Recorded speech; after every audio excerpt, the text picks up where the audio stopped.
Welcome, brave souls, to the realm of the unknown. Here, in the heart of darkness, we unravel the chilling tales that lurk in the shadows, stories that will grip your imagination and chill you to the core. Prepare yourself for spine-tingling narratives that delve into the depths of fear, where every whisper holds a secret and every shadow conceals a terror. Join our community of thrill seekers as we explore the macabre, the mysterious, and the downright terrifying. But remember, once you enter, there's no turning back. Hit that subscribe button and ring the notification bell so you never miss a moment of our haunting adventures. Are you ready to embrace the fear?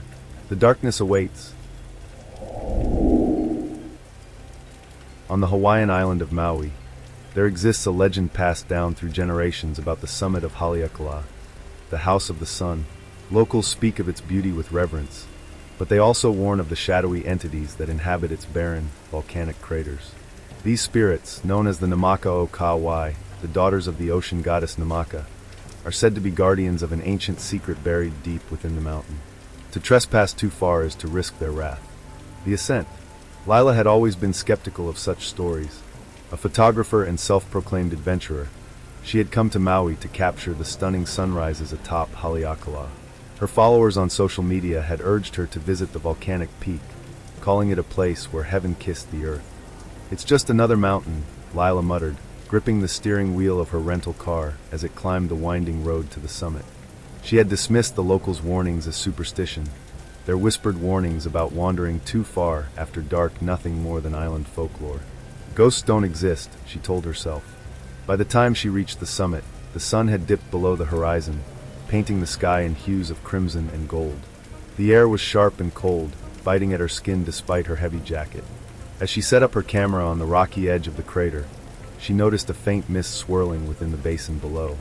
The sight was eerie but mesmerizing, like the earth itself was breathing. The silence was absolute, save for the occasional rustle of wind against the rocks. Lila snapped photo after photo, thrilled at the haunting beauty of the landscape. But as the last light of day faded, she began to feel a strange unease. The mist in the crater seemed to shift unnaturally, coiling and twisting as if alive. She glanced at her watch. 7:45 p.m. The visitor center had closed hours ago, and she was now completely alone. Or so she thought. Whispers in the wind. As Lila adjusted her camera to capture the stars emerging above, she heard it, a faint whisper carried on the wind. She froze, straining to hear. The words were unintelligible, but the tone was unmistakable. It was beckoning her. "Hello," she called, her voice trembling. The wind howled in response, but no other sound came. Shaking off her nerves, she told herself it was just her imagination. Yet, as she turned back to her equipment, she felt a prickling sensation at the back of her neck, as though unseen eyes were watching her. Then she saw it. Far below, near the edge of the crater, a figure stood motionless. Cloaked in shadow, it was indistinct, almost blending into the dark terrain. Lila blinked, and it was gone. A cold dread crept up her spine. She should leave, get in her car and drive back down the mountain. But curiosity, or perhaps arrogance, got the better of her. Grabbing her flashlight, she began descending the rocky path into the crater. Into the depths. The air grew colder with every step.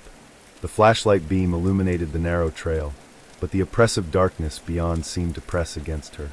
The whispering grew louder, more insistent, as though urging her onward. As she reached the crater floor, the mist thickened, swirling around her ankles like spectral hands. Shapes moved within it, shifting shadows that danced just beyond the edge of her vision. Her breathing quickened, each exhale forming a ghostly cloud in the frigid air. Ahead, she saw the figure again. This time it was closer, standing near a jagged rock formation that jutted out like a broken fawn. The figure raised an arm, beckoning her forward. Against every instinct screaming for her to turn back, Lila approached. As she drew nearer, the mist parted, revealing a small pool of water at the base of the rocks. The water was impossibly clear, reflecting the starry sky above despite the dense fog. The figure stood at the pool's edge, its form now more distinct. It was a woman, her long, dark hair flowing like ink, her face pale and expressionless. "Who are you?" Lila whispered, her voice barely audible over the pounding of her heart. The woman tilted her head, her lips curling into a chilling smile. Then, without a sound, she stepped into the pool and disappeared beneath the surface. The awakening. Lila stumbled backward, her mind racing. The water was still, as though the woman had never been there. But something compelled her to stay. Kneeling at the pool's edge, she peered into its depths. Her reflection stared back, but it was distorted, warped by unseen ripples. The whispers grew louder, filling her ears with a cacophony of voices. Then the ground beneath her trembled. The pool began to bubble, the clear water turning black as ink. Lila scrambled to her feet, just as the earth split open with a deafening crack, releasing a surge of mist that enveloped her. Out of the darkness rose the Namaka Okawai. They were 3 in number, their forms shimmering like water under moonlight. Their eyes glowed a sickly green, and their elongated fingers ended in razor-sharp claws.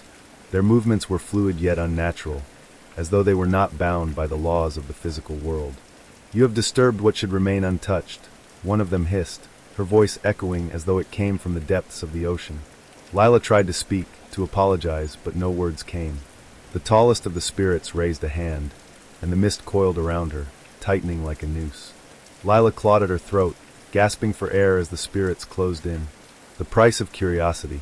In her desperation, Lila reached for the only weapon she had, her flashlight. She shone it directly at the spirits, and for a moment, they recoiled, their forms flickering like disrupted reflections.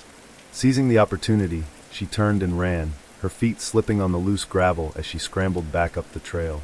The whispers turned to screams, a deafening chorus of rage that seemed to come from everywhere at once. The ground shook violently, and the mist thickened, making it nearly impossible to see. Shadows darted around her, and she could feel cold, clawed hands brushing against her arms and legs. Finally, she reached the summit. Her car was just ahead, its headlights a beacon in the suffocating darkness. She threw herself into the driver's seat, her hands fumbling to start the engine. As the car roared to life, she slammed her foot on the gas, speeding down the winding road without looking back. The return. By the time Lila reached her hotel, the first light of dawn was breaking over the horizon. She stumbled into her room, her body trembling with exhaustion and terror. Collapsing onto the bed, she clutched her camera tightly, as if it were the only thing tethering her to reality.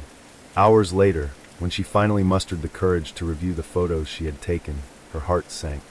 The images were not of the stunning landscape she remembered. Instead, they showed the mist-choked crater, the shadowy figures of the Namaka Oka while lurking in the background. In the final photo, taken just before she fled, one of the spirits stood directly behind her, its glowing eyes locked onto the camera. Epilogue. Lila left Maui the next day, vowing never to return. She deleted the photos, but it didn't matter. The whispers followed her, haunting her dreams and seeping into her waking hours. She began to see shadows moving in the corners of her vision, and no matter where she went, she felt the icy grip of the Namaka Okawai. They had marked her, and she knew the truth. Some places are not meant to be explored, and some secrets should remain buried. On the rare nights she found sleep, she dreamed of Haleakala and the cursed pool at its heart, where the spirits of the ocean waited patiently for her return. For the Namaka Okawai never forget. Would you like to expand certain parts of this story further, such as the climax or the epilogue? On the bustling island of Maui, amidst the sunny beaches and lush greenery, stood Lahaina's famous banyan tree, a massive, sprawling giant that had witnessed the passage of centuries. Tourists loved it for its shade and mystique, but locals whispered darker stories about its roots, tales of ancient spirits that resided beneath the soil. They said the banyan was a doorway, a thin veil between the living world and the realm of the dead. A new start. Ava arrived in Lahaina to escape. Her life in San Francisco had collapsed, a failed marriage, a job she couldn't stand, and a suffocating city that left her feeling invisible. Maui seemed like the perfect retreat. She rented a small, airy apartment in Lahaina, close enough to the ocean to hear the waves at night. Her days were filled with long walks, exploring the town, and sketching in her notebook. It was during one of these walks that she first noticed the banyan tree, towering over the town square, its branches stretched wide, supported by countless aerial roots that grew down into the earth. Tourists milled beneath it, taking photos and marveling at its size, but Ava was drawn to the shadows. There was something about the tree that unsettled her. Its gnarled bark looked almost like twisted faces frozen in silent screams. "Beautiful, isn't it?" an older woman said, appearing at Ava's side. Her name was Malie, a local historian who often gave tours. "But be careful. The banyan tree sees everything, even the things we try to hide." Ava smiled politely, unsure how to respond. Malie's gaze lingered for a moment longer before she walked away. 2. The first dream. That night, Ava couldn't sleep. The air felt thick and heavy, and the sound of the ocean, which had once comforted her, seemed distant and muted. When she finally drifted off, she found herself standing beneath the banyan tree. In the dream, the tree looked larger than life, its roots stretching impossibly far into the ground. The air was cold, and a low whispering surrounded her, voices speaking in a language she couldn't understand. She turned to leave, but her feet wouldn't move. The roots of the tree coiled around her ankles, pulling her down. She screamed, her hands clawing at the dirt, but the whispers grew louder, almost laughing. As the earth swallowed her, she woke with a start, drenched in sweat. The dream was so vivid that she could still feel the phantom touch of roots on her skin. She tried to shake it off as a nightmare, but something about it lingered, gnawing at her mind. 3. The stranger's warning. The next morning, Ava returned to the banyan tree, hoping to dispel the unease from her dream. She sat on a bench beneath its canopy, sketching its massive roots in her notebook. As she worked, a man approached her. He was tall and wiry, with weathered skin and piercing eyes. "You shouldn't sit there," he said, his voice low but firm. Ava looked up, startled. "Excuse me?" "The tree," he continued. "It doesn't like to be disturbed." She laughed nervously. "It's just a tree." The man's expression darkened. "It's not just a tree. It's a pico, a connection to the spirits. They don't take kindly to those who trespass too close." Before she could respond, he walked away, disappearing into the crowd.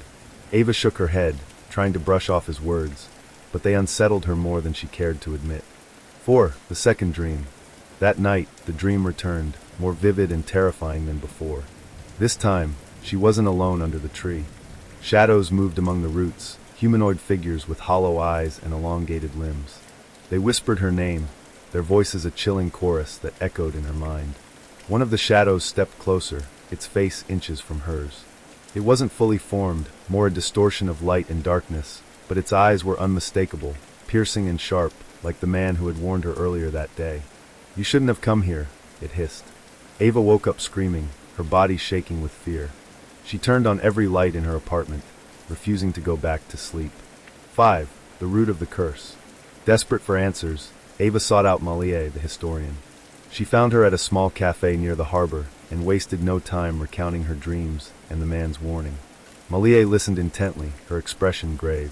"You're not the first," Malie said. "The banyan tree has stood here for over 100 years, but its roots reach far deeper, into an ancient burial ground." Ava's heart sank. "A burial ground?" Malie nodded. "Before the banyan was planted, this was a sacred site for our ancestors. When the tree was brought here, it absorbed their mana, their spiritual energy. Most of the time, it's peaceful. But when someone disturbs that balance, the spirits take notice." "But I didn't do anything," Ava protested. Malie's gaze hardened. "You came here carrying pain. The spirits can sense it. They see it as an invitation." 6. The descent. Determined to break free from the tree's grasp, Ava decided to avoid it entirely. She focused on her art, trying to channel her anxiety into her sketches. But no matter how hard she tried, she couldn't stop drawing the banyan tree. Page after page of her notebook filled with twisted roots and shadowy figures. One night, she heard a sound outside her apartment, soft scratching, like fingernails against wood. She peeked through the curtains, but the street was empty. The sound grew louder, coming from her door. Trembling, she opened it, and her blood ran cold. There, on the doormat, lay a tangle of banyan roots. They writhed like living things before disintegrating into ash. The next morning, Ava confronted Malie again. "What do they want from me?" she demanded. "The spirits don't take kindly to unfinished business," Malie said. "You need to confront what you're running from. Only then will they leave you alone." 7. The final confrontation. That night, Ava returned to the banyan tree. The square was deserted, the town silent under the moonlight. She stood beneath the sprawling branches, clutching her notebook like a talisman. "I don't know what you want," she shouted into the darkness. "But I'm not afraid of you." The air grew cold, and the shadows beneath the tree began to shift. The whispers returned, louder now, a cacophony of voices overlapping in an ancient language. The ground trembled, and the roots of the tree began to writhe, reaching for her. Ava fell to her knees, clutching her head as the voices pierced her mind.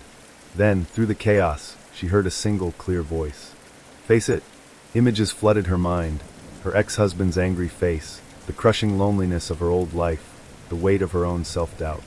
The spirits were forcing her to confront everything she had buried, everything she had tried to escape.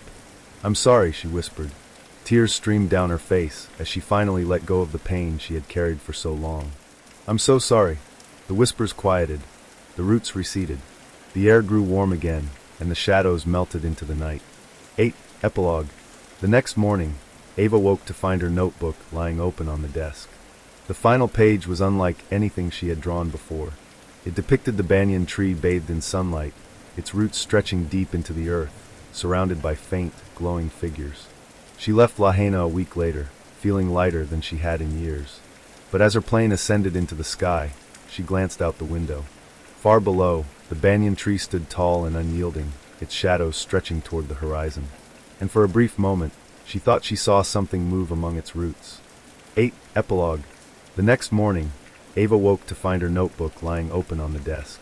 The final page was unlike anything she had drawn before. It depicted the banyan tree bathed in sunlight, its roots stretching deep into the earth, surrounded by faint, glowing figures. She left Lahaina a week later, feeling lighter than she had in years. But as her plane ascended into the sky, she glanced out the window. Far below, the banyan tree stood tall and unyielding, its shadows stretching toward the horizon. And for a brief moment, she thought she saw something move among its roots. Would you like this expanded in any particular section, such as the climax or her interaction with Maui? Maui is a paradise, but like all beautiful places, it has its shadows. Among the legends whispered on moonlit nights is the tale of the night marchers, Huakaipa, the ghostly warriors who traverse sacred pathways, draped in the scent of sea salt and death. Locals warn visitors to never look directly at them, lest they become marked and dragged into their eternal procession. Jason didn't believe in such things. He was a mainlander, a tech entrepreneur visiting Maui to celebrate his latest business success. For him, the island was nothing more than a picturesque backdrop for his Instagram feed, a place to sip cocktails and flaunt his wealth. He didn't understand the depth of its history or the spirits that lingered in its land. But he would soon learn. 1. Arrival in Kaanapali. Jason's luxury suite overlooked the beach, the waves crashing rhythmically against the shore. His girlfriend, Chloe, lounged on the balcony, sipping a Mai Tai. "Let's do something adventurous," she said, scrolling through her phone. "Snorkeling? A hike? Ooh, there's a ghost tour." Jason snorted. "A ghost tour? Really? Come on, it could be fun. Explore the paths of the night marchers, the ancient warriors of Maui. It's just a bit of harmless fun." Jason shrugged. "Sure, why not? I could use a laugh." That night, they joined a small group led by a local guide named Manu. He was an older man with sharp eyes and a voice that carried authority. He warned the group from the start. "The stories I tell you are not just legends. The night marchers are real. If you encounter them, drop to your knees, avert your eyes, and show respect. Do not look at them directly. Do not mock them." Jason smirked but said nothing. Chloe glanced at him uneasy. 2. The Forgotten Trail.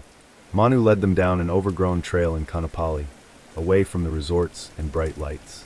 The path was dark, lit only by the guide's lantern and the silver glow of the moon. Manu stopped periodically to share stories of ancient Hawaiian warriors, their battles, and their sacred duty to protect the land. The air grew heavier as they descended deeper into the forest. The sounds of the ocean faded, replaced by an eerie stillness.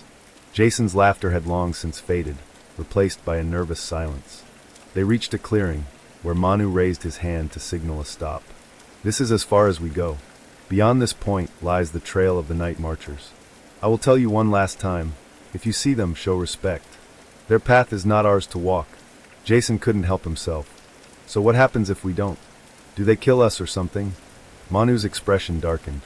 "Worse. They take your spirit, leaving your body as an empty shell. It is not a fate you want to test." Jason rolled his eyes but said nothing more. 3. The drums in the distance. As the group turned to head back, Jason paused, staring into the shadows of the forest. He thought he saw a faint light flickering in the distance. It wasn't the glow of a flashlight. This light was warm and golden, like fire. "Chloe, look at that," he whispered, grabbing her arm. "What?" Jason pointed toward the light. "There's something out there." Manu noticed them lingering and walked back. "We need to keep moving. Do not stray from the group." "But there's something over there," Jason insisted. Manu's face went pale. "Do not follow it. That is not for you to see." Jason hesitated but nodded, following Manu and Chloe. But as they walked, the light seemed to follow them, flickering in and out of sight. Then faintly at first, Jason heard it, the steady rhythmic beat of drums. "Do you hear that?" he asked Chloe. "Hear what?" "The drums." She shook her head, her face tight with fear. The encounter. The group reached the trailhead, where their van waited. Manu hurried everyone inside, scanning the dark forest behind them. Jason couldn't shake the feeling that something was watching him. As the van drove back to the resort, Jason glanced out the window. That's when he saw them. A line of figures emerged from the shadows of the forest, illuminated by the golden light of torches. They were tall and imposing, their faces painted with patterns of war. Their feathered helmets and kappa cloth cloaks seemed to shimmer in the moonlight. The drumming grew louder, reverberating in Jason's chest. His breath caught. "Stop the van!" Manu turned sharply. "What did you see?" Jason hesitated. "Warriors. Marching in the forest." Manu's face hardened. "Do not speak of them. You've already seen too much." 5. The mark. Jason couldn't sleep that night. The image of the warriors haunted him. Every time he closed his eyes, he saw their hollow, piercing gaze. The drumming continued in his ears, relentless and hypnotic. Chloe woke to find him sitting on the balcony, staring out at the ocean. "Jason, what's wrong?" "They're coming for me," he whispered. "What are you talking about?" "The night marchers." I looked at them. "I shouldn't have looked." She placed a hand on his shoulder, but he shrugged it off. "You're just spooked.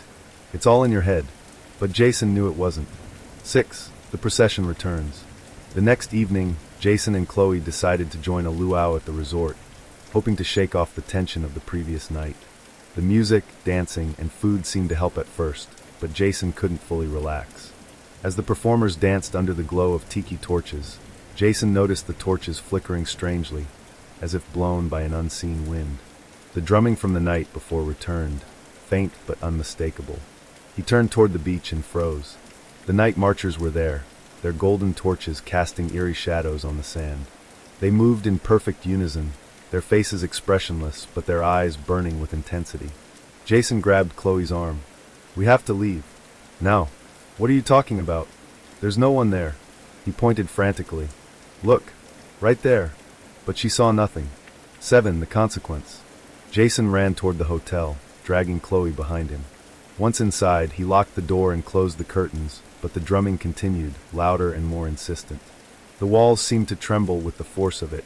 Chloe watched in horror as Jason doubled over, clutching his head. "They're in my head," he gasped. She tried to calm him, but then the lights flickered, plunging the room into darkness. When the lights came back on, Jason was gone. 8. The aftermath. The next morning, resort staff found Chloe wandering the beach, dazed and incoherent. She kept mumbling about warriors and torches, her eyes wide with terror.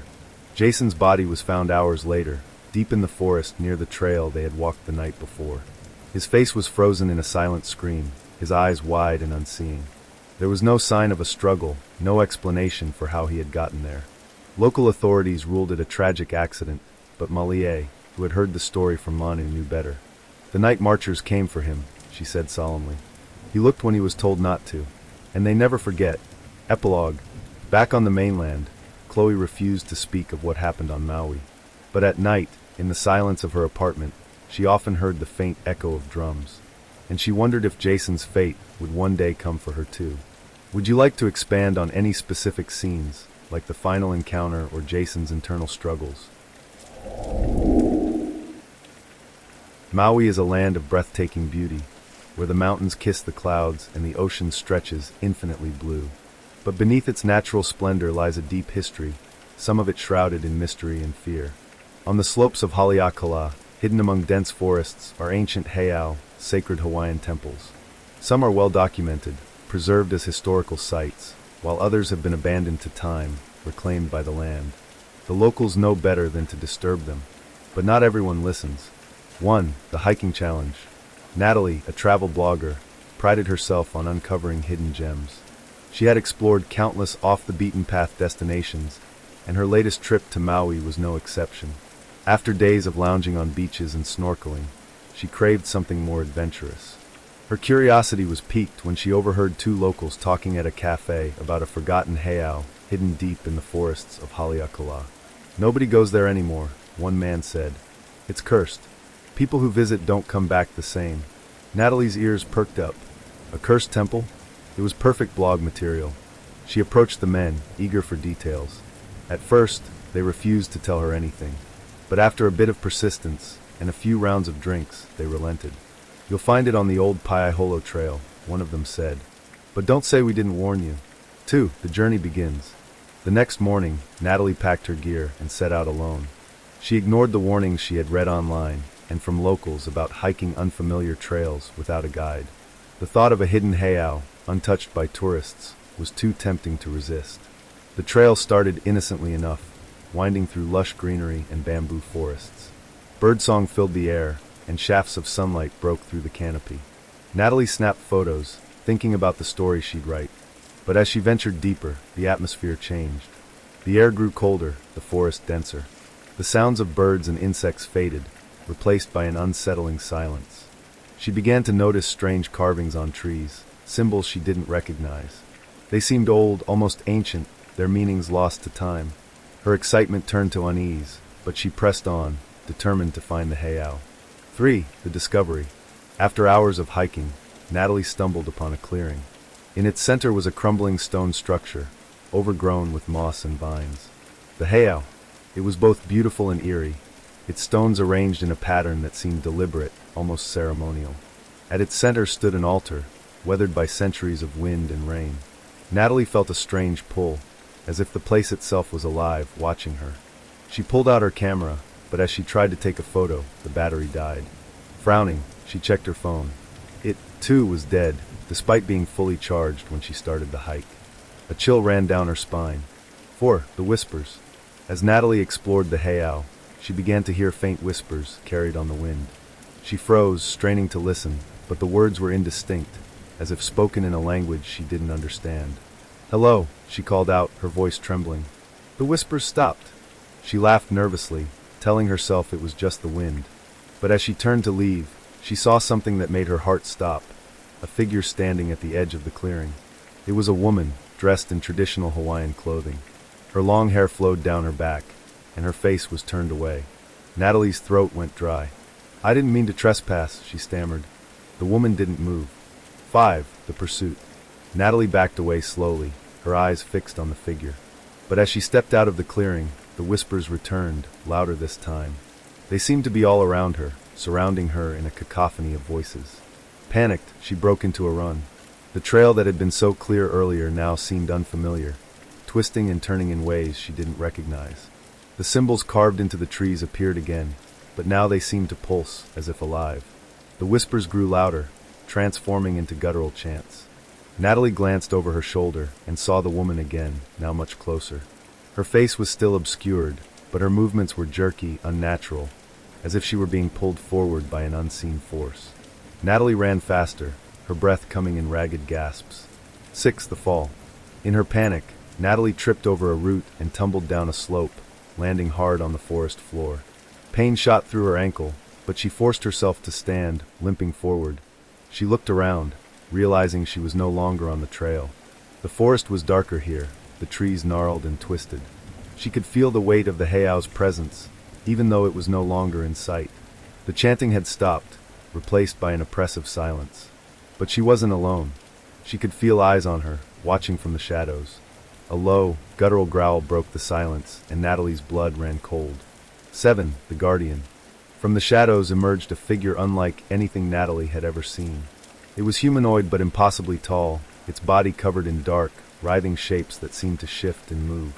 Its eyes glowed faintly, and its face was an amalgamation of features, as if it had been pieced together from different beings. Natalie froze, her body paralyzed with fear. The creature raised an arm, pointing directly at her. The air grew heavier, pressing down on her chest until she could barely breathe. The whispers returned, now deafening, their words overlapping and incomprehensible. Somehow, through the chaos, Natalie managed to break free from her paralysis. She turned and ran, limping through the forest as the creature pursued her. 8. The escape. Hours seemed to pass as Natalie stumbled through the forest, her lungs burning and her injured ankle throbbing. The creature's presence was always behind her, just out of sight, but she could feel it, an oppressive force that grew stronger the closer it came. Finally, she saw a break in the trees, a glimpse of sunlight. Summoning her last reserves of strength, she ran toward it, bursting out onto the main road. She collapsed as a car screeched to a halt. A local family jumped out, helping her into their vehicle. She tried to explain what had happened, but her words came out in frantic, jumbled gasps. The family exchanged uneasy glances. One of them, an elderly woman, whispered a prayer under her breath. "You went to the heiau, didn't you?" the woman asked. Natalie nodded, tears streaming down her face. "You're lucky to be alive," the woman said. "But you're not free yet." 9. The aftermath. Natalie returned to her hotel, shaken but grateful to be alive. She tried to put the experience behind her, but something lingered. Her nights were filled with nightmares of the forest, the chants, and the glowing eyes of the creature. Strange things began happening around her. Objects in her room moved on their own. The whispers returned, faint but persistent. Shadows flickered in the corners of her vision, vanishing when she turned to look. One night, she woke to find the woman from the heiau standing at the foot of her bed. Her face was still obscured, but Natalie could feel her gaze, heavy and unrelenting. "You shouldn't have come," the woman said, her voice echoing unnaturally. 10. The final warning. Desperate, Natalie sought out a kahuna, a Hawaiian spiritual healer. The kahuna listened to her story with grave attention, then performed a cleansing ritual. "The spirits of the heiau are angered," the kahuna said. "You disturbed their sacred ground. They won't rest until you make amends." "How do I do that?" Natalie asked, her voice trembling. "You must return to the heiau and offer a gift of respect. But be warned, the spirits may not accept your apology." 11. The return. Terrified but determined, Natalie returned to the forest, guided by the kahuna. They carried offerings of food, flowers, and awa kava.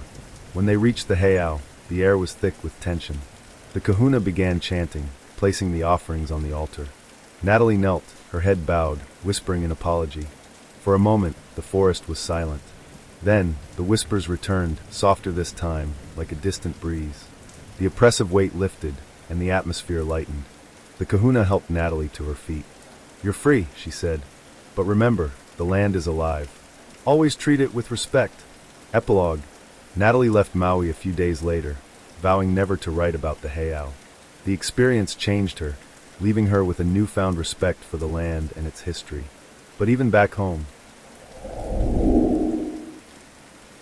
Maui's Honokohau Valley is a place of raw, untouched beauty.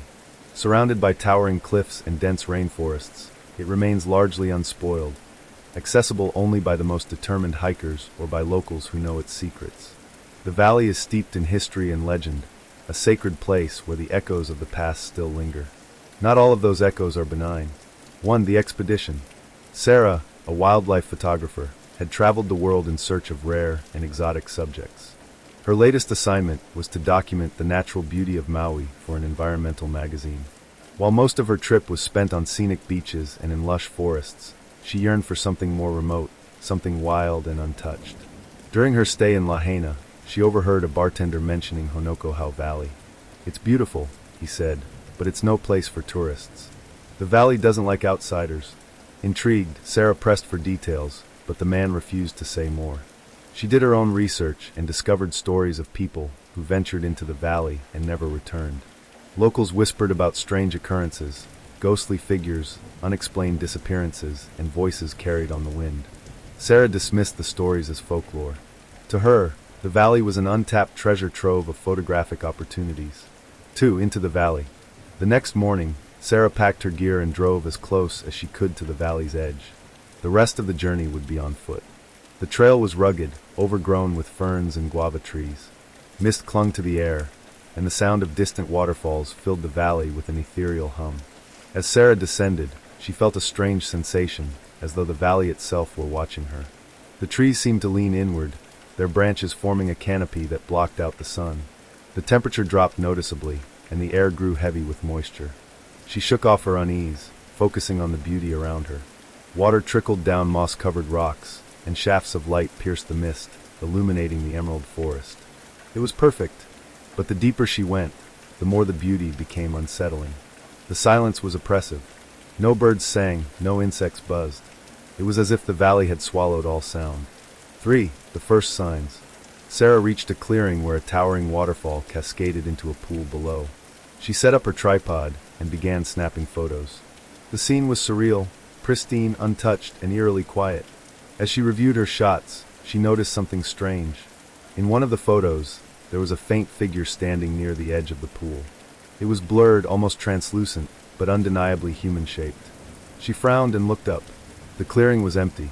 Sarah told herself it was a trick of the light, an artifact of her camera. But she couldn't shake the feeling of being watched. 4. The warnings. Continuing deeper into the valley, Sarah found an ancient stone platform covered in moss. She realized it was a heiau, an old Hawaiian temple. She knew enough about Hawaiian culture to recognize its significance. Respectfully, she kept her distance, photographing it from afar. But as she focused her lens, she noticed carvings on the stones, intricate patterns she couldn't decipher. They seemed to pulsate, as though alive. The wind picked up, carrying a faint whisper. Sarah turned, her heart pounding. "Leave," the voice said, so soft she wasn't sure if she'd imagined it. She called out, "Hello? Is someone there?" The forest remained silent. 5. The descent into fear. As the sun dipped lower in the sky, Sarah realized she had spent longer in the valley than planned. She decided to head back, but the trail she had followed earlier now seemed different, as if the valley had shifted. Panic set in as she wandered through the dense forest, every turn leading her deeper into the wilderness. The silence grew heavier, broken only by the occasional rustle of leaves or the snap of a twig. At one point, she stumbled upon a pile of stones arranged in a deliberate pattern. They weren't there before. The stones formed a crude shape, a figure with elongated limbs and a hollow face.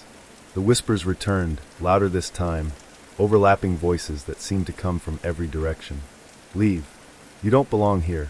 6. The river crossing. Desperate to find her way out, Sarah followed the sound of rushing water, hoping it would lead her back to the edge of the valley.